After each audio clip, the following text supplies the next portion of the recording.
está el parénquima, y otra parte que ya sería el sistema protector. Y esto se conoce como el seno renal, ¿no? O la pelvis renal. En la parte que es el parénquima tenemos dos partes bien definidas, ¿no? Una se llama la corteza y otra se llama la médula. ¿Cuál es la diferencia? Existe diferencia anatómica, sí, porque si cortamos un riñón vemos la parte que es médula y la parte que es corteza.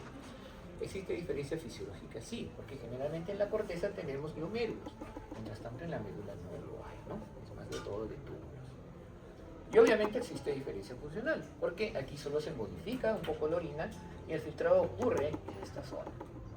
Ahora, la médula contiene estas cositas que también son visibles anatómicamente, que se llaman las pirámides, ¿no? Las pirámides que contienen en la médula contienen pues, gran cantidad de túbulos y están separadas por unas zonas que se conocen como las columnas, ¿no?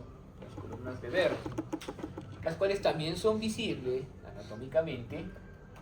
Y otra importancia que tienen es que esta es la zona por la que van a entrar a la zona de la corteza y a la médula los vasos, ramas de la arteria renal, y van a salir los vasos que van a tributar hacia la vena renal. Por aquí hay muy pocos vasos, generalmente solo uno que llega a la médula. En cambio aquí hay una gran red de vasos, ¿okay? Obviamente, ¿por qué? Por la forma como trabaja el riñón, que aquí es donde se produce la filtración. La médula tiene una zona final, ¿no? Que se conoce como la papila. Cada médula tiene una papila y cada papila se junta con un cáliz menor. Existen varios cálices menores y aproximadamente 3 o 2 cálices mayores, que son la unión de varios de estos cálices. La importancia de decir que cada cáliz menor tiene una especie de tenazas, ¿no? Son huecas obviamente, pero tienen esta forma de tenazas, ¿no? Que son los fórnices, los cáliz menores. Entonces, acá hay un cáliz mayor y todos los cáliz mayores desembocan en la pelvis renal para salir al uréter. En este hilo entonces vamos a encontrar la parte de grasa, bueno, en el seno renal vamos a encontrar la arteria renal, que se suele dividir en dos, y la vena renal, que a veces tiene parte anterior y posterior. Generalmente la arteria renal siempre se divide en dos. Y después se dividen en segmentos, y estos segmentos también se dividen en anterior y posterior, y hacen todo hasta llegar acá, ¿no? Más por eso no podemos decir, pero sí, no hay necesidad de decir, pero sí recordar que acá hay mucha más irrigación que en esta zona. En relación a dónde se encuentra, sabemos que el riñón es retroperitoneal, ¿no? Y el riñón, aparte de eso, está más o menos a nivel de 12, de 1, recordando siempre que un riñón va a estar más bajo que el otro. Ese riñón que está más bajo es el riñón derecho, ¿no? Por la presencia del hígado que lo vemos acá. Por ende, el riñón se relaciona con el hígado, se relaciona con el colon, ¿no? Este riñón también se relaciona con el colon y también se relaciona con el vaso. Pero no de forma directa, porque hay varias capas, empezando por la grasa, y existe una cápsula renal que podemos ver aquí blanquita, ¿no? Que es delgadita, que contiene el órgano, y existe otra que se llega a insertar en el peritoneo, alrededor de las fascias, en este caso en el psoas, ¿no? Que es la fascia renal, ¿no? Con la fascia serota, que es la anterior, y la otra fascia que no recuerdo su nombre, y que tiene una zona grasa en su interior, ¿no? Entonces existe una grasa pararrenal y una grasa perirenal, ¿no? Perirenal alrededor del riñón y pararrenal sería la de afuera. Eso tiene importancia bastante. Les pongo un ejemplo. Hay un traumatismo y bueno, el riñón no ha sufrido, pero sí se ha roto un uréter. Entonces se va a producir un urinoma. La orina es bastante irritativa, pero el urinoma va a quedar confinado acá, ¿no? Y se va a ver acá, y se puede tratar acá, porque no va a ir a la cavidad taponina, ¿no? Y se va a esparcir por casi todo el peritoneo. Merced a que tenemos esta fascia renal. Después ya saben que la aorta es la rama que va a dar las arterias renales, y la vena cava es donde van a dirigirse las venas renales, ¿no? Tanto la arteria como la vena tienen relación con los vasos gonadales. Como no vamos a ver gonadas todavía, no necesitamos ver mucho ese aspecto. Los uréteres se continúan con la pelvis y básicamente tendrían un trayecto abdominal y un trayecto pélvico, ¿no? Los uréteres miden alrededor de 5 o 7 milímetros de luz. Desembocan en la vejiga haciendo diferentes trayectos. En el caso, por ejemplo, de la mujer, que esta es mujer, ¿no? Van a ir hasta la base del ligamento ancho, van a ir por detrás de la arteria uterina, lo que estamos viendo acá, y técnicamente deberían dar la vuelta un poco y entrar por la parte posterolateral. En el caso del varón, descienden casi hasta la base, suben un poco y van por la parte posterolateral, ¿no? Se relacionan con el conducto deferente en cierto momento. Se describe que el uréter tiene 3 estrecheces anatómicas. Bien comprobadas son 2, pero se describe esta también porque se ven los rayos X, ¿no? La primera es la llamada unión urétero-piérica, o sea, el uréter con la pelvis renal. La segunda es a nivel del cruce que tiene, que eso es importante decirlo, con los vasos ilíacos. Y la tercera, que es cuando entra el uréter en la vejiga. Si esta es la vejiga, el uréter no entra así, entra como en bisel, como cuando ustedes ponen una inyección endovenosa, ¿no? No entra de frente, sino entra así. Entonces hay un trayecto intravesical del uréter, que es poquísimo, no será más de 1 centímetro, pero existe. La vejiga es un órgano muscular, lo tenemos en un corte sagital, no está ordenado en capas, por si acaso, tiene una mucosa, como ya comentamos la vez pasada, que es bastante distensible, puede llegar a 1,5 litros, 2 litros sin ningún problema, y su interior es rugoso, a excepción de una zona triangular, ¿no? Que se define por la abertura de un uréter, acá estaría la de otro, y el cuello, ¿no? Estamos hablando del trígono vesical. El trígono vesical, primero, tiene otra inervación con respecto al resto de la vejiga, que es un músculo en sí llamado el detrusor, y aparte de eso, tiene otra función, ¿no? Entonces, básicamente, entre el detrusor y el trígono vesical, vamos a ¿qué? Vamos primero a proceder a la misión o a cerrar el cuello de la vejiga, cuando sea necesario. Por varios motivos. Primero, para la continencia, y en segundo lugar, porque al final esta uretra es la vía común en el varón de tanto la orina como del semen, ¿no? Entonces, cuando el semen sale, es bueno que esto esté cerrado.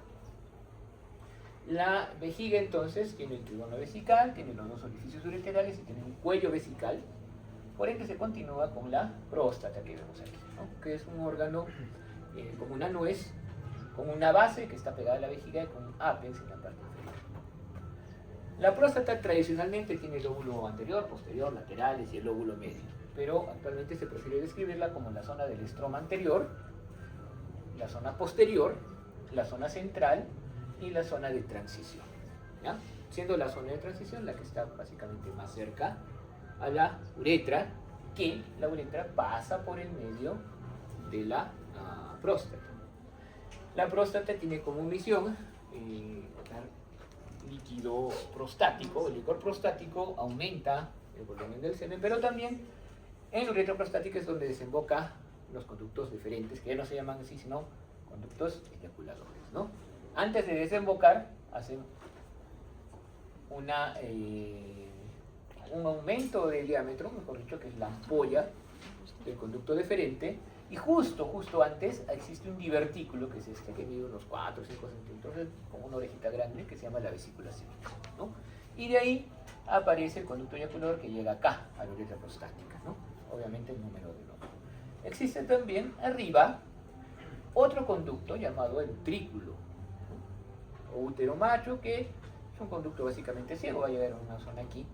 Y esas cosas son importantes porque a veces encontramos algunos quistes funcionales o, por ejemplo, restos del utrículo dentro de la próstata. Después, debajo de la próstata vamos a encontrar el esfínter, ¿no? Que básicamente es el esfínter externo de la uretra, y el diafragma, y más abajo encontramos ya el pene, ¿no?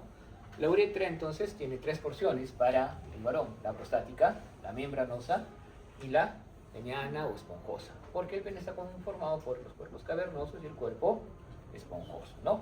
por el cuerpo esponjoso, discurre la uretra peniana por el medio casi. Sin embargo, respecta a una zona, como ves, que es un poquito más gruesita, que se llama el bulbo.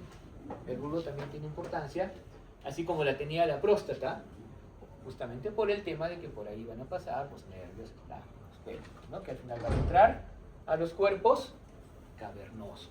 Esos filetes, mediante un sistema de trabéculas, van a hacer que pueda posibilitarse la erección, ¿no? Entra la sangre, el estímulo de estos filetes nerviosos va a hacer que las trabéculas cambien de posición, entonces la sangre no regresa.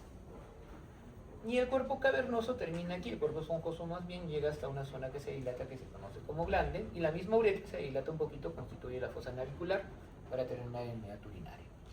Porque hasta ahí, nada más que decir ahí. Y en la próstata hablemos cuando veamos resonancias, que es mucho más fácil de entender. Del testículo, solo decir que es un órgano que también parece un riñoncito, parece un frijolito, y básicamente consta de varios lobulillos, ¿no? Cambiado por un tabique que depende de la albuginia, ¿no? Acá tenemos dos capas, ¿no? La albuginia y la visceral, y por fuera del escroto, del testículo, tenemos muchas más capas, ¿no? Las fases espermáticas internas, el cremaster, todo que son dependencias de la pared abdominal, ¿no? Hasta llegar al dartos y al escroto. No nos interesa mucho esto, sí saber que acá se produce el líquido seminal, y vamos a llegar a una zona central, ¿no? Que se llama la red de testes, ¿no? En la cual también está el hilio, ¿no? De los vasos, y que después la red de testes se va a conformar en un conducto que es muy enrollado hasta esta zona, que se conoce como el epididio, ¿no? Que tiene una cabeza y una cola, y la cola se continúa con el conducto deferente. El conducto deferente va a pasar por el anillo inguinal hacia el abdomen y va a terminar en la próstata, como nos comentamos, ¿no? Se va a relacionar con el uréter, va a llegar por atrás, va a dar la vesícula seminal, se va a ensanchar como la ampolla y básicamente ya está. Eso es lo que necesitamos saber por ahora. ¿Sí? Ahora, entonces, este sistema básicamente es un montón de órganos que producen algo y otros órganos que los transportan o los contienen hasta cierto momento, ¿no? Que se modifique en algún momento, sí o sea, se modifica, digamos, el contenido en algunos órganos, generalmente es en el mismo órgano. La excepción es con el semen, porque se va modificando cuando pasa por el conducto deferente hacia la próstata, existen aportes del licor prostático que lo modifican, ¿no? Ahora, ¿qué podemos ver en una radiografía normal? En este caso es una radiografía intravenosa, perfecto. En una radiografía normal, como hemos visto, puede llegarse a ver el contorno del riñón por la presencia de la grasa alrededor del mismo, ¿no? Sin embargo, recuerden que en ese momento la imagen tiene una característica, ¿no? Que se llama la divergencia. Recuerdan cuando hablamos de rayos X, ¿no? Entonces, no hay forma humanamente posible de que el riñón esté lo más cerca pegado del aparato para siempre ver algo. Así que este tamaño de riñón, que yo podría verlo, es algo magnificado. Si yo quiero medir el riñón, no es la radiografía el método más indicado, ¿ok? Pero sí es muy indicado por la presencia de la densidad de hueso cálcica. Entonces, cuando yo quiero ver, no solo puede haber cálculos, ¿no? Puede haber calcificaciones del mismo parénquima, ¿no? O nefrocalcinosis medular, nefrocalcinosis cortical, ese tipo de cosas. Puede haber también, puede haber calcificaciones de los vasos, se van a ver muy bien. El único problema es que no las puedo caracterizar bien. Pero cualquier cosa que tenga densidad de calcio se va a ver muy bien. Ni siquiera podemos ver bien el sistema colector, a menos que, como ven, tengamos una técnica que haga que el sistema tenga algún tipo de contraste. Entonces hay varias formas para eso. La primera sería poniéndole en la vena y esperando que pase al corazón, pase al sistema arterial y pase al riñón, ¿no? Cuando pase al riñón, como buen contraste, se va a lavar lo que se pueda y va a aparecer en el sistema colector. La otra sería meterle de frente un catéter del sistema colector, ¿no? La pilografía también existe. La otra sería meterle un catéter por aquí. que también existe. Por cistoscopía llegamos a la unión y metemos un catéter para acá, ¿no? La ureterografía retrógrada, la cistografía retrógrada, que solo llega hasta acá, también existe, ¿no? Son técnicas más cruentas, obviamente. Y creo que ahorita, si bien es cierto, los rayos X todavía tienen una preponderancia, una tomografía lo podría hacer igual de bien, ¿no? Básicamente en la cistografía retrógrada lo que vamos a hacer es eso, ¿no? Poner, o sea, de forma retrógrada el contraste. ¿Y para qué nos serviría eso? En este caso, por ejemplo, lo que estamos viendo en una urografía es llegar a ver el sistema, ¿no? Me serviría para ver, por ejemplo, alteraciones congénitas, ¿no? El riñón de herradura se va a caracterizar muy bien, la duplicación también, un riñón ectópico también, pero hay muchas otras cosas que le pueden pasar. Por ejemplo, podría ser que por una hiperplasia prostática y una neuropatía obstructiva y queremos evaluar si efectivamente hay un reflujo, ¿no?, de orina hacia un riñón, por esa u otras causas. Entonces, una cistografía con una presión sostenida en algún momento nos podría evidenciar un reflujo, ¿no? Y bueno, en algún momento también, cuando se suelta, podemos llegar a ver la uretra, ¿no? Que está bastante bien porque este es el cuello vesical. Nos vemos por ahí. En este caso, esto ha sido una ureterografía. Lo que estamos viendo aquí es la próstata. Aquí vemos la membrana, la membranosa y todo esto es la penea. En ecografía tenemos ya la ventaja de poder caracterizar todo mucho mejor, ¿no? Mucho mejor y mucho más rápido. ¿Por qué? Porque el riñón es un órgano retroperitoneal. Entonces, los gases, ¿no?, que nos van a fastidiar cuando hacemos abdomen realmente no deberían fastidiarnos aquí. Lo único que nos podría fastidiar son las costillas. Pero es más fácil salvar las costillas que salvar el gas. Así que la visión, ¿no?, posteromedial, digamos, o posterolateral del riñón es bastante adecuada para eso. Simplemente es cuestión de tener maña para poder llegar a verlo, ¿no? Entonces podemos ver acá los músculos lumbares, la grasa, y podemos ver el riñón bien caracterizado, ¿no? Acá está el seno renal, que suele ser ecogénico por la presencia de vasos, por la presencia de los cálices y por presencia de grasa. Y el riñón, que tiene una ecogenicidad media, por así decirlo. Sin embargo, esa ecogenicidad debe ser tal que nos permita ver las papilas. Bueno, digo las pirámides, porque las papilas son esta parte de abajo, ¿no? Entonces, una buena ecografía debería permitirnos distinguir entre columnas de Werting y pirámides renales. Si vemos eso, entonces también vamos a poder ver adecuadamente el parénquima y medir el parénquima, ¿no?, que es importante porque tenemos que tenerlos también al tamaño normal. Según los libros, porque acá no somos gringos y es más chiquito, aunque no está caracterizado totalmente, un riñón debe medir entre 10 y 14 centímetros, y una mujer entre 9 y 13. No es raro encontrar riñones de 9 acá, tanto en hombres como en mujeres. Pero tengan en cuenta que estos estudios generalmente se hacen en poblaciones que en su momento eran más pequeñas o más grandes que la población que tenemos. Ustedes obviamente como generación tienen una talla promedio más alta que la nuestra, y probablemente sus hijos tengan una talla más grande, y seguro que ahí ya se cae todo, porque es una cosa cíclica. Hay estudios que demuestran que en el siglo XIII o por el siglo XV los hombres se medían 1,90, 1,95, o sea, esa idea de los vikingos que eran grandes y agarrados sí pues era cierto. Pero en algún momento, por cosas, y eso está bien documentado porque fue la peste negra, entre otras cosas, todo se fue para abajo, ¿no? Y otra vez, ¿no? Pero aquí pues en los 60, en los 70. Obviamente el tipo étnico tiene que ver, porque una cosa, quien ha viajado, tiene amigos afuera, es muy diferente ver un español que un sueco, o promedio. El español siempre va a ser más bonito. Tiene que ver que es mediterráneo. Algunos dicen que es por el tema de los sarracenos y los moros, pero no tiene mucho que ver, porque en realidad si tú comparas un italiano con un español, pues por ahí va, ¿no? En cambio, sí, noruegos, islandeses, suecos tienen otro tamaño. Bueno, es un tema étnico y por eso lo tenemos que tomar con pinzas. Es decir, si yo encuentro un tamaño de 9 centímetros, no voy a decir a ciencia cierta que tiene un problema. ¿Por qué? Porque un tamaño de diámetro longitudinal, el otro es entre 3 y 5. un tamaño de diámetro longitudinal del riñón, tiene implicancias para evaluar si este riñón, por ejemplo, está perdiendo parénquima. Y eso ocurre en la insuficiencia renal crónica. Pero hay otros cambios. Entonces, por eso les digo, no solo porque un riñón sea pequeño, vamos a decir que está mal. Hay que ver todo lo demás. Pero lo normal es eso, ¿no? Según el libro, de 10 a 14 para varones, 9 a 13 para mujeres.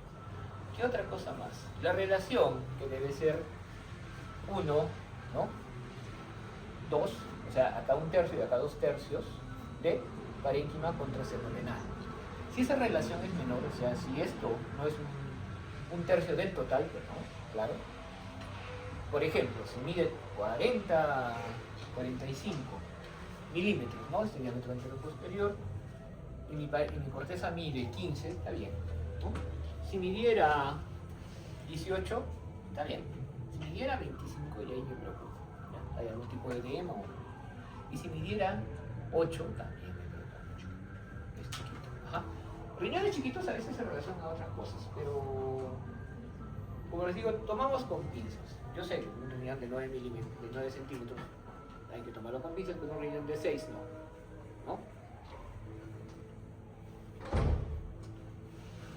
La vejiga en la ecografía se ve llena de orina, que es anicogénica, y dependiendo del hiene vamos a ver la pared más o menos gruesa, pero generalmente debe ser homogénea.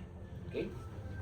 Es ecogénica y suele tener una interfase hiperecogénica, producto de la serosa y lo que está afuera, que básicamente es la grasa perivesical, ¿no? Por donde se encuentra el plexo venoso, que comparte con la próstata, el santorini, las ramas nerviosas, etcétera, etcétera. Entonces, mientras más pequeña esté la vejiga, más gruesa va a ser la pared. No deberíamos evaluar una vejiga, vacua, ¿no? Debería tener un hiene fisiológico que sería alrededor de 250 centímetros cúbicos. Y en ese concepto, en una vejiga más o menos llena, la pared no debe ser mayor de 5 milímetros. ¿Ya? Medio centímetro de pared. Más, hay una hipertrofia de la pared, ¿no? Por el embolio. Ahí tenemos dos vejigas, ¿no? Una versión en axial y otra en sagital, pero no es tanto por la vejiga, sino por la próstata. Entonces, la próstata, como ven, está debajo, es ecogénica, no debe ser hipoecogénica, pero eso depende un poco de cómo agarres. Y aquí no tenemos generalmente, a menos que la vejiga no sea muy vacua, mucha resolución de detalles. Yo puedo llegar a ver la uretra, ¿sí? Puedo llegar a ver tal vez algunas cosas, incluso si está dilatado el verbomontano, no, pero sí el ventrículo, pero nada más. Sí la puedo medir y puedo evaluar una cosa que se llama la elevación del piso vesical o el crecimiento del lóbulo medio, ¿no? Que es una forma antigua de decir que existe una hiperplasia prostática de la zona central. Eso sí lo puede evaluar, pero con la fórmula, ¿no?, de los 3 diámetros por 0.6 o por 0.52, que es más exacta, podemos tener una idea del volumen de la próstata, que es lo que nos interesa. ¿Cuál es el volumen normal? 20-30 dice que clase de primer grado, pero otra vez eso lo tomamos con pinzas, ¿no? Si no recuerdo, 30-40 es segundo grado, más de 40 es tercero, más de 80 es cuarto grado. Y ahora, 120 es cuarto grado, 140 es cuarto grado, etcétera, etcétera. Parece que no nos ayudará mucho, ¿no? Pero una hiperplasia, recuerden esto, una hiperplasia, sea del grado que sea, va a ser de la zona central, estar pegada a la uretra. Entonces, hasta hiperplasias leves, ¿no?, de primer grado, podrían provocar obstrucción. Y tal vez no lo veamos ahí, pero lo vamos a ver en la vejiga, en los riñones, lo vamos a ver. Pero también podríamos hacer esto. Se ve mejor la próstata ahí, ¿no? Sí. Para el neurólogo, muy bien. Para el paciente, tal vez no, porque es una ecografía transrectal, ¿ya? Así como el endovaginal, podemos hacer una ecografía transrectal, aprovechando que solo existe, ¿no?, entre una y otra la fascia de Denham-Villiers. Y Obviamente el traductor está en el recto y podemos ver la próstata en su base, en su apex, medir igual, pero vamos a ver mucho mejor la uretra y vamos a poder caracterizar mucho mejor nódulos, si es que hubiera. La mala noticia es que no porque haber nódulos es un tumor, ¿ok? Y esas características, ¿no?, de la hermoplasia y demás probablemente no aparezcan tan bien caracterizadas en una ecografía. Entonces, la ecografía tampoco, ni siquiera transrectal, es el medio para probar que es un seno de próstata. Como siempre, sí es la biopsia, pero si nos ayuda, obviamente, esta ecografía transrectal en seleccionar los lugares de biopsia, ¿no?, por sexantes, 6 por aquí, 6 por acá, y obviamente acá vamos a hacer una biopsia, si es el caso. Ahora, por más que tenga nódulos, si tiene un PSA de 0.2, no le voy a hacer nada, ¿no? ¿Por qué? Porque el tamizaje, y acá también hablamos de tamizaje, exige una prueba de PSA. Si la prueba de PSA está fuera de valores normales, de varias formas, que, bueno, si no las saben, ya las van a saber en su momento, o sea, no es solo el PSA en el momento, a veces la próstata es grande y obviamente el PSA va a estar elevado, y tenemos que ver otras cosas como el PSA libre, la velocidad de aumento del PSA, etcétera, etcétera. Por ese motivo, si hay una indicación, se hace la biopsia. Pero sí nos sirve para caracterizar bastante bien. Lo malo es que tampoco podemos caracterizar mucho el tema de los lóbulos. El testículo es bastante fácil de caracterizar por una ecografía. Y bastante seguro. No cuesta mucho y no lo irradiamos, ¿no? Y se mira bastante bien, por ejemplo, todas las capas. Acá está la albuginia, acá está la vaginal. Acá suele haber un quiste en el epidídimo, que es normal. Yo trabajo, que son una especie de apéndices, que me olvidé el nombre. Y bueno, acá está el hilio y todo lo demás se mira bastante bien. Aparte podemos ver las capas del escroto.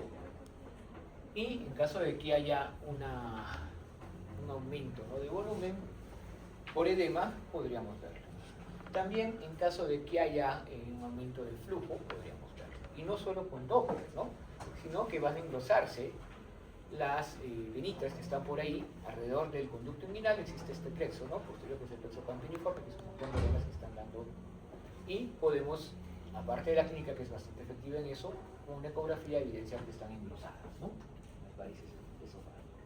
Y básicamente acá tenemos una vista transversal, acá hay epidídimo, acá hay hilio, por eso estamos viendo esto hiperecogénico, pero en general el granulado es fino, el testículo es ecogénico, ¿no?, comparado con lo demás, y bien delimitado.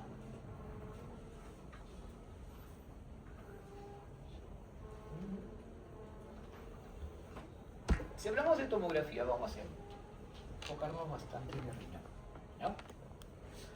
El riñón sin contraste, pues tiene una disquisición bastante pobre, porque si ya tenemos una ecografía, yo no necesitaría una tomografía, a menos que me pueda brindar más datos.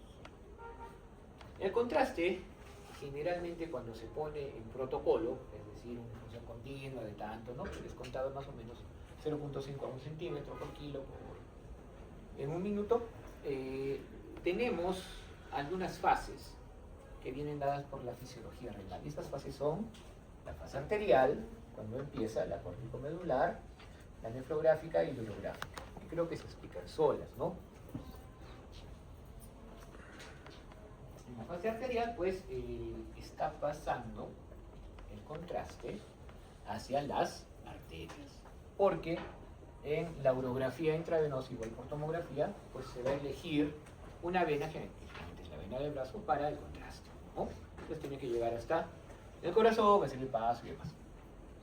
La fase córtico-medular es importante porque, como hemos dicho, existe más irrigación a nivel de la corteza que de la médula. Entonces, primero se va a pintar la corteza y después la médula en un espacio relativamente corto. Algunos eligen poner la mitad de contraste y después la otra mitad para hacer que esa fase se prolongue un poquito más, o que las fases en general se prolonguen un poco más. Entonces, en ese momento vamos a evaluar cómo está la corteza, podemos medir su grosor y cómo pasa el contraste hacia la médula.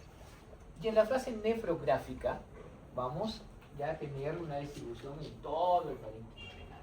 Eso significa que en ese momento podemos medir adecuadamente los diámetros del riñón, ¿no? Porque por tomografía también se puede medir muy bien.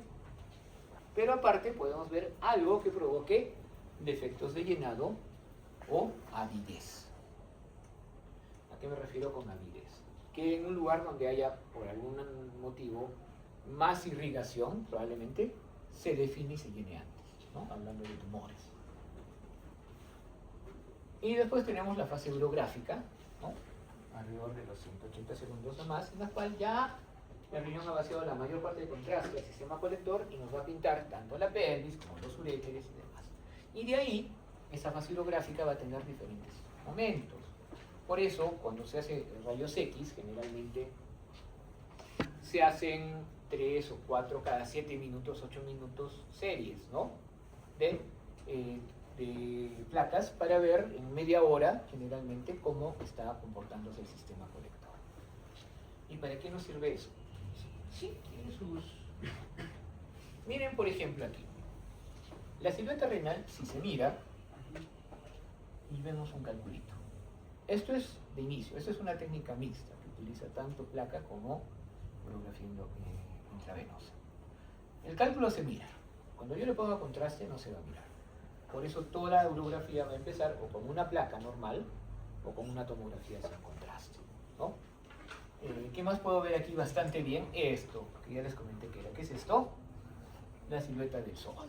Muy bien. Entonces, una placa normal. La tomografía sin contraste para que ustedes vean cómo se ve de feo. O sea, no hay mucha disquisición, pero sí vemos el cálculo, ¿no? Muy bien. Y así vamos a ver la fase nefrográfica. Porque la córtico-medular es intensa en esta zona nada más, ¿no? Pero esta es una fase nefrográfica donde puedo ver varias cosas. Los bordes del riñón sí. ¿Por qué? Porque a veces existe la persistencia de la lobulación fetal. Para ponerlo en corto, el riñón se forma de varios riñoncitos, ¿no? Que existen en el feto. Y a veces esa fusión, por lo menos en la parte externa, no se completa. Entonces el riñón tiene abombaduras, por así decirlo. Pero bueno, está bien. Y no vemos que el parénquima sea delgado. Así que se continúa y vamos a ver la fase pielográfica, donde ya casi todo ha ido hacia la pelvis renal. Entonces podemos ver, no sé si está la mejor, probablemente antes era mejor, pues podemos ver los cálices mayores, los fórnices. Acá se están apreciando más o menos las pirámides. Y como ven, se ha elegido una ventana que es rosa, como la ventana ósea, justamente para priorizar el contraste. Y si lo vemos, y ahora pasamos una urografía con rayos X, estamos viendo más o menos a los 8 minutos cómo se mira. Y acá tenemos 1, 2, ¿no? Cálices mayores, acá tenemos también 1, 2. Podemos ver los cálices menores y los fórnices. Vemos el uréter, por eso se describe con una estrechez, que se puede ver acá. La otra estrechez debería estar por aquí, y la otra al inicio. Sin embargo, ya no llegamos a ver mucho. ¿Por qué? Porque generalmente cuando se hace una urografía se hace una compresión ureteral, ¿ya? Al inicio. Cuando se suelta, y este es a los 10 minutos, ya podemos ver que hay un llenado básicamente normal, ¿no? El uréter se vuelve posterior lateral, ¿no? Se afila porque está dentro de la vejiga y se está llenando la vejiga. Ahí no hay nada raro en realidad. Lo único que había era el cálculo. Pero de repente el cálculo producía aquí, hematuria. Y la hematuria sí es una indicación para poder hacer una urografía. En este caso más bien es diferente. En primer lugar, esta es una fase ya pielográfica, ¿no? ¿Por qué? Porque ya no veo las siluetas renales o las veo muy... pero sí veo los uréteres. ¿Veo la vejiga? Sí. ¿Y qué veo acá?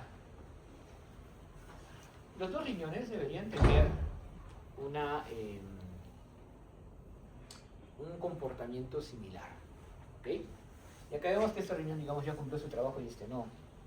Todavía queda contraste, ¿no? En esta zona. Hasta incluso puedo llegar a ver parte del parénquima. Por otro lado, esto no es normal. Parte se ha extravasado. Y debe haber algún problema ahí. El grosor del uréter es diferente, ¿ok? De hecho, no solo es extravasado por aquí, sino también por acá, ¿no? Siguiendo contornos de la fascia. Es extravasado, y si lo vemos, este uréter engrosado termina aquí, donde hay un defecto de llenado. Si es una fase pilográfica, porque este lo demuestra, pero aquí ha habido un retraso, ¿no? Los retrasos pueden ocurrir por varias causas. Primero, por obstrucción, porque aquí está claro que hay una obstrucción. Lo que no es bueno es que no haya cálculo, porque no hay cálculo. Pueden ocurrir por insuficiencia renal, porque en el caso de una nefropatía, las fases, no la pilográfica obviamente, pero sí la corticomedular o la nefrográfica se van a prolongar. Si hacemos una tomografía de ese paciente, vemos que este uréter está bien y este no, porque tuvo una zona que tiene una densidad, es sin contraste la tomografía, pero tiene una densidad media rara. Y si seguimos viendo esto, pues vemos efectivamente que dentro del uréter existe esa densidad. Básicamente eso es un carcinoma de uréter, ¿no? ¿Podría ser una piedra? Sí, también, no aquí, ¿no? Pero también le hubiera podido pasar una piedra, una compresión extrínseca por un tumor de afuera, por ejemplo, de ovario. El embarazo va a causar esto de cierta forma, ¿no? Hidronefrosis y demás. Pero el punto es que esta técnica nos permite evaluar bastante bien la vía renal, no solo por obstrucción, sino en otros casos. Como les decía, la hematuria también es una indicación para hacer una urografía intravenosa. La resonancia se suele usar también para caracterizar tumores en casos donde no se puede usar contraste, en casos que la tomografía da dudas, ¿no? ¿Podemos usar contraste? Sí. Y la difusión, que saben que mide la cantidad de agua o el comportamiento del agua, es muy buena para tumores tanto renales como prostáticos. La tomografía, la resonancia de la próstata, es muy importante porque acá sí podemos diferenciar por la composición, ¿no? Las zonas, en una secuencia, que en este caso se ubican que esta es la vejiga, ¿no? Sí, ya está. Generalmente las tomografías no suelen tener contraste, entonces esa sería una secuencia T2, ¿no? Acá están los vasos, está el médico, está muy bien. Y acá tenemos toda la próstata, y todo esto, que es más fibroso, es el estroma fibroso anterior. Y esta zona de acá, porque acá está la letra, se puede ver bien, esta es la zona periférica, ¿no? Como saben, la zona periférica parece más el tumor. Lo mismo aquí, lo podemos ver bastante bien, acá están los cuerpos cavernosos, el cuerpo esponjoso, y la idea de la cápsula de la próstata, que como saben no es una serosa, o sea, no es tan fácil sacarla como en otros casos. Y en la parte lateral, que podemos ver aquí, también en T2, acá está el pubis, aquí está el estroma, esta es la zona central y esta es la zona periférica. Y todas se caracterizan bastante bien. Si eso aunamos secuencias de gradiente eco, inversión, recuperación, para quitar la grasa que está alrededor y sobre todo difusión, para caracterizar los nódulos que podemos encontrar, la resonancia de próstata es muy buena para detectar nódulos pequeños, ¿no? Se usa con un poco más de amplitud que la resonancia de mama, o sea, no hay estas ideas de que solo hay pacientes jóvenes, nada por el estilo. Realmente se suele pedir, ¿no? Existen varios scores para eso, de PIRATS, ¿no? En vez de BIRATS es PIRATS, para ver al final también la decisión de ir o no a una biopsia. Nadie va a sacar de entrada a la próstata. Muy bien. Esto está interesante. Infecciones a repetición. Cosa que no es rara, pero digamos que esta persona se cuida bastante. Entonces, cuando uno se cuida, no tendría por qué haber infecciones, por más que el uretra sea corta, ¿ya? Solo hay a veces dolor en hipogastrio. ¿Qué más deberíamos pedir?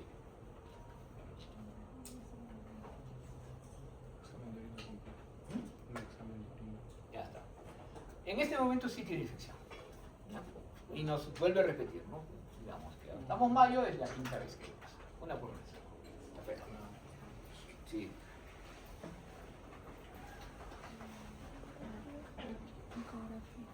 Por si acaso, el examen pélvico está todo bien. No tiene cándida, no tiene nada, está bien.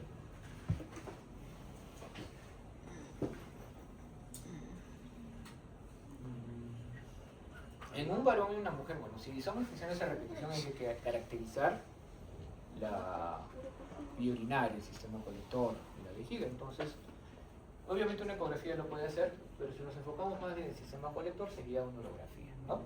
Una de las dos nos podría ayudar. Entonces, él hizo la urografía. Que al inicio está bien, se ve la sombra del psoas, no se ve la silueta renal, pero bueno, no hay problema.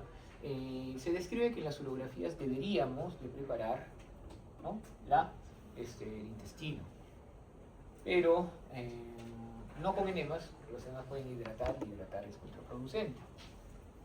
Pero acá sí estamos viendo ya, no hay nada, todavía solo estamos empezando la fase. Miren, acá están los riñones, ¿ven? Acá también. Y ese riñón está un poco bajo. No está donde debería estar, ¿no? Un poquito bajo. El problema es que yo veo el polo superior, pero no veo el polo inferior bien.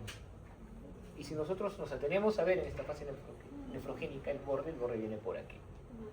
Y es más, como está empezando la fase pielográfica, estoy viendo aquí un cáliz que no tiene nada que ver. Entonces ahí ya el diagnóstico está claro. ¿Qué es?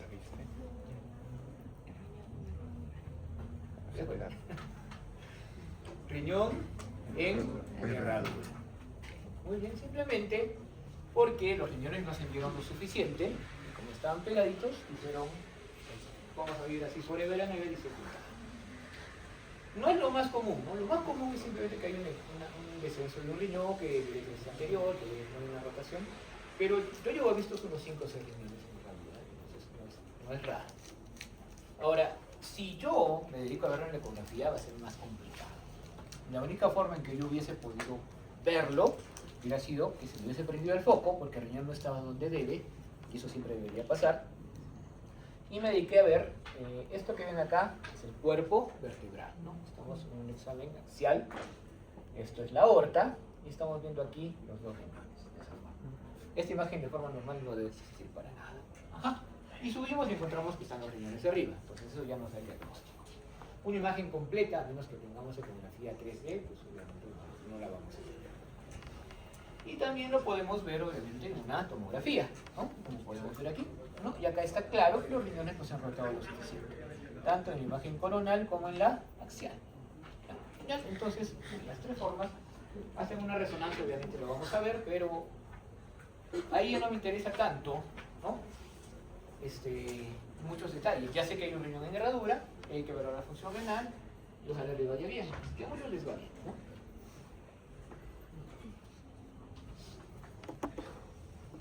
A ver, un paciente de 54 años, dolor lumbar moderado,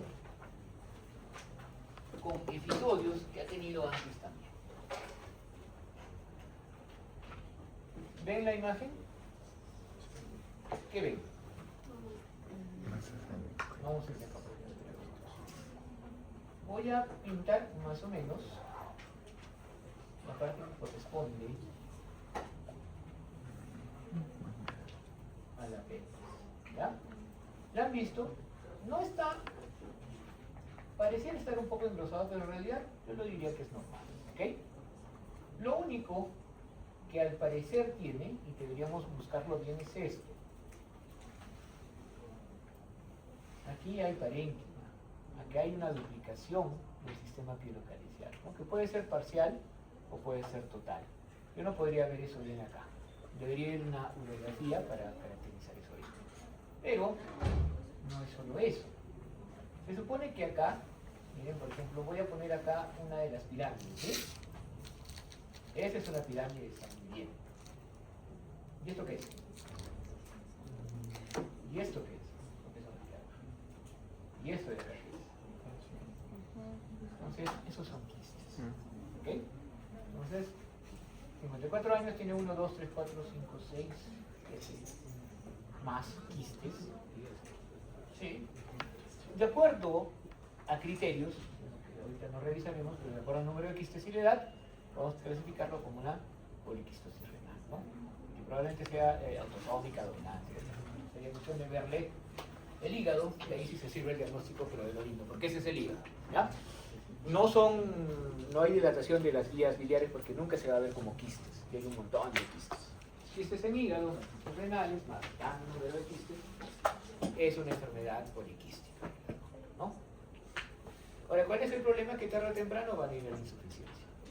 ¿Qué tan tarde y qué tan temprano? No sabemos. Obviamente si se va todos los días al mal, de que se come su picaña, con su vino, sí, muy rápido, ¿no? Entonces, parte de eso es que tenga una alimentación adecuada, vigilar la creatinina, el ácido úrico, la urea, si es necesario proponer tratamiento para eso, y vigilar también las infecciones, que 4 a 6 no es nada, ¿no? Más si no es Dios. Un paciente de 60 años, llevamos por un accidente de tráfico, que se va de hipotensión, ya saben que hay que evaluar si no hay lesión de víscera hueca o por lo menos sangre dentro del abdomen, y dentro de eso, si es que no hay, podemos proceder con evaluación de los órganos, sea por ecografía, sea por tomografía, lo que resulte más rápido y conveniente, de acuerdo a la estabilidad del paciente. Recuerden que la ecografía es bastante rápida en realidad, ¿no? Entonces, ¿qué podemos ver aquí? Esta es la silueta renal, ¿no? Este es el hígado, para que lo reconozcan otra vez, su cápsula, su parénquima, su seno y el hematoma. El hematoma que es grande y que incluso ha provocado cierto edema en la zona que está adyacente. Y lo mismo aquí, ¿no? Y aquí es todavía más fácil verlo, ¿por qué? Porque está esfacelado. Aquí incluso también aquí hay edema. Entonces, los quistes, cuando hablamos de esta enfermedad quística, son definidos, ¿ya? Porque muchas veces, de repente esto lo vamos a ver y por la premura o qué sé yo, no vamos a caracterizar completamente que es hipoecogénico, como para decir que es sangre. Pero estos no suelen ser bien definidos, ¿no? Si lo caracterizamos por tomografía, pues la densidad es evidente, incluso con contraste. Recuerden, como en el caso del aneurisma de aorta, una vez que la sangre se extravasa de alguna forma, o sea, se sale del vaso, no tiene por qué salir de un órgano, va a activarse, entonces ya obviamente no va a adquirir contraste ni nada por el estilo, ¿no? Entonces esos son ejemplos de un traumatismo renal, con la duración y el hematoma tóxico. Si hay que operarlo o no, eso también nos va a decir que la clínica, ¿no? De acuerdo a cómo le va, por eso la ecografía también es un poquito más útil, porque es más fácil hacer un seguimiento, ¿no? Cada cierto tiempo, si esto aumenta, aunque también lo tenemos que hacer con hemoglobina y el estado general.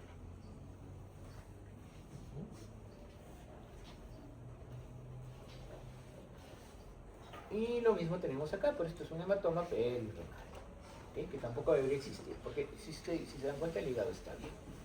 Pero ahí también había un traumatismo. Y esto que estoy poniendo aquí es importante y lo vamos a revisar mucho mejor cuando hablemos del sistema nervioso central. Los hematomas crónicos pueden ser hiperecogénicos y de igual forma pueden ser hiperdensos.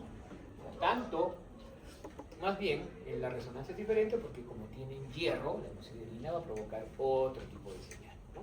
Por lo tanto, en tomografía se vuelven hiperdensos y en ecografía hiperecogénicos. Y eso es de lo que nos valemos para hacer nuestra tomografía sin contraste, ¿no? Cuando hay la posibilidad de una enfermedad cerebrovascular. Un paciente de 35 años con una creatinina elevada, porque, bueno, aparte de cansancio, según él, no siente nada, pero tú lo ves pálido, con disminución de peso, terroso. ¿Qué esperaríamos? Recuerden que la elevación de la creatinina no es alaraquienta. Cuando sube ya está el riñón importante, en una forma importante fallada. Así como yo. ¿Qué podría ser entonces? ¿Le tomamos algo más? ¿Cómo creen que está la presión? Porque 2 ya es. Por eso ahí sí es pálido. ¿No? ¿Qué más deberíamos tomar? Ahí para. Obviamente tenemos que tomar pues, hemoglobina. Si vamos a lo específico, también urea, ácido úrico, proteína de 24 horas, ¿no? Proteínas totales seleccionadas. Y si quieres hematopoietina. Aunque probablemente eso esté bien, ojalá. ¿Y en qué ayudarían las imágenes? Si no tuviera imágenes, como esta, por ejemplo, acá está el riñón, por eso les decía, ¿no? La relación del parénquima con el seno es totalmente alterada. El parénquima es más ecogénico, hiperecogénico más que el hígado, ¿no? Y encima pues, es una cosa que mide 4 centímetros, 5 centímetros, ¿no? Es muy hipotrófico. nos sirve para, en cierta forma, no precisar el diagnóstico, sino para darle más peso. Ahí probablemente más nos va a interesar. Esto sí me dice que es crónico, ¿no? Por eso no le paso nada. Una creatinina de 2.1 puede pasar por muchas cosas, ¿no? Te has tomado tu forloco y te quedas dormido en el piso, todo un día te puede subir la creatinina ahí. Es lo que no has tomado agua. Tomas tu agüita, te pones bien y va a bajar la creatinina. Pero con esto ya sabemos que es una insuficiencia crónica, ¿no? Obviamente, no sé si tengo claro también. Y lo importante en ese sentido es, miren, en primer lugar, esta es nuestra fase nefrográfica, ¿no? Ahí la nefrográfica, muy bien. Todavía no ha bajado. Aquí ya bajó. Este riñón sigue pintado. Entonces, la fase nefrográfica, la fase también se prolonga. ¿Por qué? Porque simplemente el riñón ya no funciona, no puede procesar este fluido. ¿Ah? No sale bien con él. Claro, por falta de filtrado. Y eso también es malo porque nos hemos repetido desde que hablamos de tomografía, el contraste es malo. Entonces, si tenemos ya la idea, ya no vamos a volver a repetir nunca más esto, ¿no? Hay otras formas de ver la función, por ejemplo, con medicina nuclear, ¿no? Que sería un poquito mejor que meterle este contraste ayudado. Pero esto ya también nos da el diagnóstico de que es una insuficiencia renal crónica, ¿no? Hay una nefropatía crónica ahí, y lo que toca es caracterizarla y ver el estado del paciente. Eso va a ser lo más importante. Una vez que lo hemos caracterizado, para ver si tiene algún tratamiento específico, lo que importa es el estado del paciente. Su creatinina, tratamiento crónico, etc. ¿no? Probablemente vamos a terminar ahí, haciéndole un chuzo y poniéndole un riñón nuevo. O a diálisis, que es generalmente lo que van los que trabajan. Y lo mismo, disminución del parénquima, prolongación de la fase, que de repente aquí no lo vemos, pero obviamente en coronales sí. Y este parénquima que parece estar disminuido, y aquí hay un poco de prolongación de la corticocelular. ¿Bien? Que de hecho se ve acá mejor. Esa estriación, ¿no? Que vemos que se prolonga es característica de los.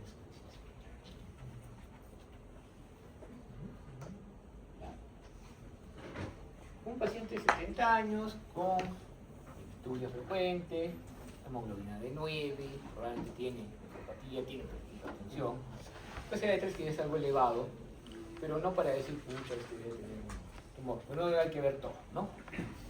Ahora, ¿cuáles son esos síntomas del prostatismo? Convicción frecuente, ¿no? Retardo del inicio y disminución del chorro. Entonces tiene todo. Entonces sabemos que tiene la próstata grande. Yo no me voy a dedicar a la próstata, sino a ver lo demás. Porque es lo mismo, hay que caracterizar, ¿no? Entonces, si vemos una vejiga que tiene más de 5 milímetros, eso ya es una vejiga engrosada, ¿no? ¿Y por qué es engrosada esta vejiga? Se ha engrosado porque tiene que vencer la presión que el uretra le está poniendo la zona central de la próstata. ¿Qué otra cosa deberíamos hablar de eso? Que sería importante. Claro, es obviamente una obstrucción de esa zona. Recuerden que la vejiga no tiene circular externa, longitudinal, nada así, ¿no? Es bien embarañosa. Por ende, muchas veces cuando crece, podemos ver trabéculas, es decir, trayectos, así como las papilas del corazón que vienen de un lado para otro, ¿no? E incluso, perdón, divertículos, ¿no? Ya que hay un huequito que le sale a la vejiga. Eso es parte de, eso no dice que es peor o menor, ¿no? Solo que 5 centímetros, 5 milímetros ya es una vejiga de esfuerzo, una vejiga que probablemente, aunque hagamos el RT1, se va a recuperar y nos indica que tenemos que ver los riñones porque probablemente haya reflujo, ¿no? Y así se puede ver en la tomografía. Una mención nada más, cuando lo vean en su casa van a ver aquí un puntito negro que es la sonda Foley. Lo mismo acá, una sonda Foley. Podemos ver un divertículo, ¿no? Como acá, y cómo se proyecta una trabécula. Y todo esto es el grosor de la vejiga, ¿no? Igual es una vejiga de esfuerzo. Es interesante. Una señora que ha tratado con cáncer de cervix, con radioterapia, que es lo que se da en este caso, y le duelen los dos riñones. ¿Ya? Obviamente podríamos empezar con una urografía, pero a veces es bueno empezar con las ecos. De hecho, es mejor empezar con las ecos como aquí. Porque en el supuesto, obviamente no lo van a volver a hacer, pero en el supuesto de que haya algún problema y se quede el riñón así, con su contraste, vamos a tener la posibilidad de que su función disminuya algo, ¿no? Porque el contraste se va a quedar. No sabemos cómo está su función, nada, pero por eso empezamos con la ecografía y valoramos. Yo estoy viendo acá un parénquima relativamente normal, tal vez un poquito grueso para el tamaño que tiene la pelvis. Pero la pelvis está llena de orina. Y esto ya no es pelvis, es uréter, y el uréter está y el acarazo, porque generalmente no se mira el uréter.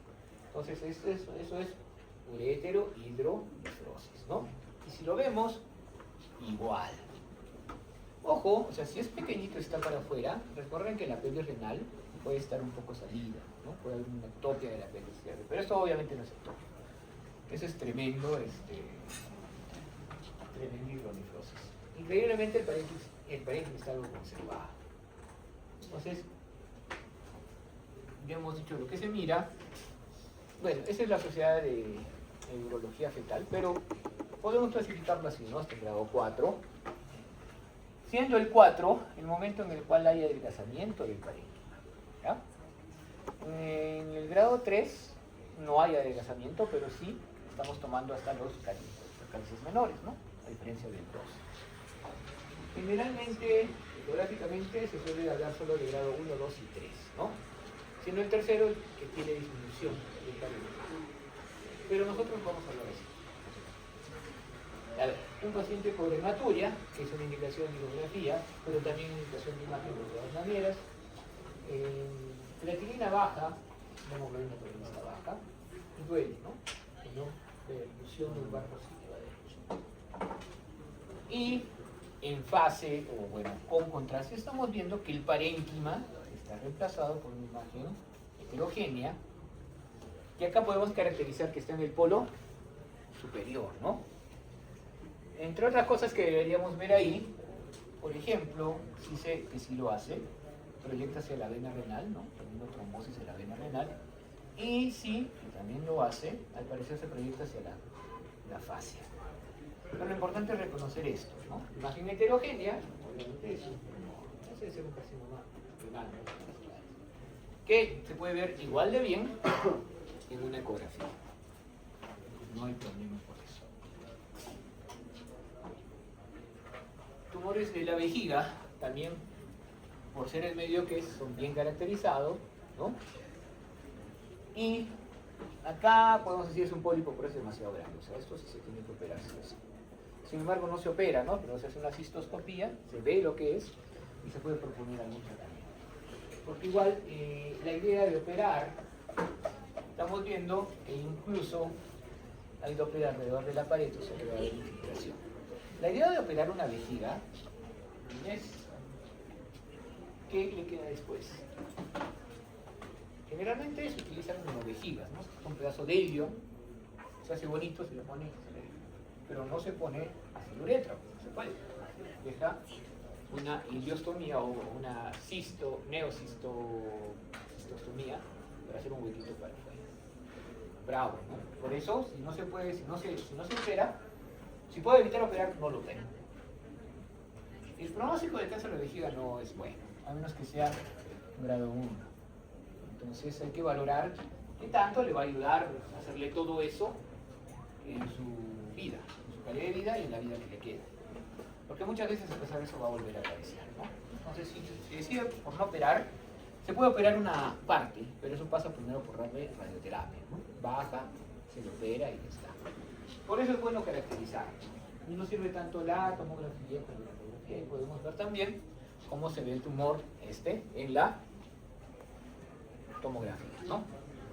Con contraste en su parte central, ¿no? De exteriorización de la alimentación, todo, y algún poco de ordenamiento de las interfaces. Ahora, hablando de la hiperplasia, ya dijimos, no es hipertrofia, se le conoce como hiperplasia, no provoca cáncer, pero pueden coexistir, ¿ya? Entonces, por eso existen esas otras formas de tratar o de lidiar con el PSA, ¿no? El PSA libre, la manipulación del PSA, comparar el PSA con la cantidad de parénquima que hay, por eso se tiene que caracterizar siempre el volumen. Están los 4 grados que hemos dicho, pueden ser asintomáticos o producir cambios, ¿no?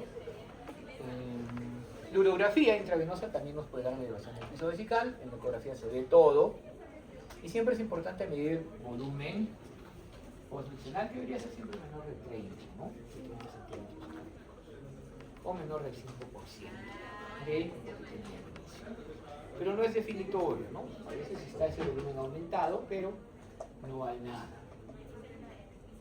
Entonces estamos viendo aquí una hiperplasia prostática bastante evidente. Aquí está la uretra, ¿ok? Hay nódulos, probablemente sean adenomas, ¿no? Que han crecido. Esta es la parte muscular, esta es la parte central y esta es la parte periférica. En la parte central se desarrolló esta elevación, que es lo que se conoce como elevación del piso vesical. Doctor, ¿y qué sería esto de acá? La vejiga de esfuerzo con algunas trabéculas y vertículos. Y esta es otra que estamos viendo en forma coronal, bueno, sí, coronal en todo caso, ¿no? Para poder medir. Medimos los 3 diámetros y acá nos da, por ejemplo, un volumen de 109 centímetros cúbicos, con lo cual es una hiperplasia grado 4, ¿no? Ya fue, no la van a operar eso. Y aparte, si lo operaran igual que el problema.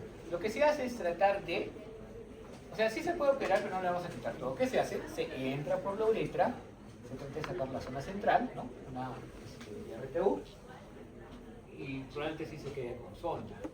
Aparte de eso, se puede dar tamsulosina, ¿no? Para relajar la vejiga, que debe estar así, para que pueda orinar un poco mejor, y desmayarse, depende de cómo le caiga, porque es el problema de la tamsulosina, ¿no? La disminución de la presión arterial, y a veces les cae mal, ¿no? Y no puede ser mejor para eso. Y le pueden dar también bloqueadores hormonales, ¿no?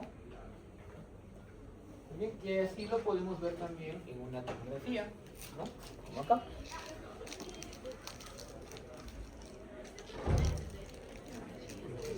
Y así lo podemos ver en una resonancia, ¿no? Énfasis en que esto es el estroma, si acaso. Y eso es difusión. Lo que vemos que, a pesar del aumento, no hay una lesión que restringe el agua, o sea, el carcinoma no hay. A diferencia de aquí, donde sí podemos ver lesiones caracterizadas, ¿no? Los tumores testiculares los dejamos como tumores porque a veces no podemos saber si son malignos o benignos. Lo cual sería bueno saber. ¿Por qué? Porque un tumor benigno solo sacamos el testículo. En cambio, un maligno se prefiere sacar desde el conducto inferior. Porque existe la idea, que algunos estudios apoyan y otros no, de que si entramos por el escroto va a haber una diseminación que no va a ir al sitio lógico. El conducto deferente tiene vasos linfáticos que se relacionan con las venas gonadales, ¿no? Y eso se relaciona con la vena cava. Entonces, generalmente los tumores testiculares, sean seminomas, sean no seminomas, se van a diseminar al retroperitoneo. Pero si yo le hago un chuzo el escroto, se van a diseminar por la inguina, que no es bueno. Entonces, por eso, un tumor maligno siempre debe sacarse con una orquiectomía radical, se llama eso. Y aquí, como vemos un tumor algo heterogéneo, de bordes poco difusos, vemos que tiene bastante vascularidad, y eso ya es un criterio para pensar que es un tumor maligno. No se hace biopsia, ojo. La presencia de calcificaciones o de microcalcificaciones suele ser indicativo de malignidad. Si no es en el momento, o futuro. Entonces yo veo tanta microcalcificación y encima una lesión igual heterogénea, un poquito más delimitada, hay vascularidad, así que eso es. Esta lesión, ¿no?, que se caracteriza en este momento, tiene bordes bien delimitados, es algo heterogénea, pero si la dejaron un par de semanas y vemos que ha cambiado, ¿no? Se ha vuelto un poco y eso es un infarto. Es una lesión cerebral. De repente ahí el mejor criterio sería poner Doppler. Si no hay vascularización, creo que es algo que se puede observar. Y ocurre con otras cosas, porque ahí pueden haber lipomas, pueden haber tuberculomas, que también a veces han visto. Y por otro lado, la torsión testicular, ¿no? Que clínicamente es bastante evidente, porque veo el testículo, aumento de volumen, el edema, y esto siempre ocurre a nivel de conducto deferente, o sea, a nivel de conducto, si quiero, un poquito más abajo encontramos todos los elementos, ¿no? El criminal, y vemos esto, el Power Doppler, que es bastante vascularización, ¿no? Signo de edema, se llama signo de remolino, y ya nos indica una torsión testicular. Lo otro es que este testículo, por ejemplo, está un poquito heterogéneo porque ha aumentado de volumen por el edema, y siempre los testículos van a tener una vascularización. En caso de que haya una torsión, obviamente será vascularización severa. Entonces, la sospecha sí se puede convertir en una certeza con el uso de la ecografía para proceder al tratamiento, que generalmente es lo mismo de acá, ¿no? No hay Doppler, entonces debe haber una torsión ahí. Siempre el testículo está vascularizado. Muy bien, esas son las cosas que quería que vean. El jueves o el viernes les comunico sobre el examen. O sea, todo va a ser igual, ¿ya? Espero que las notas no, que estén mejor. Lo único es el aula donde les va a tocar. Está calmante. ¿Qué hablan ¿No los apagamos?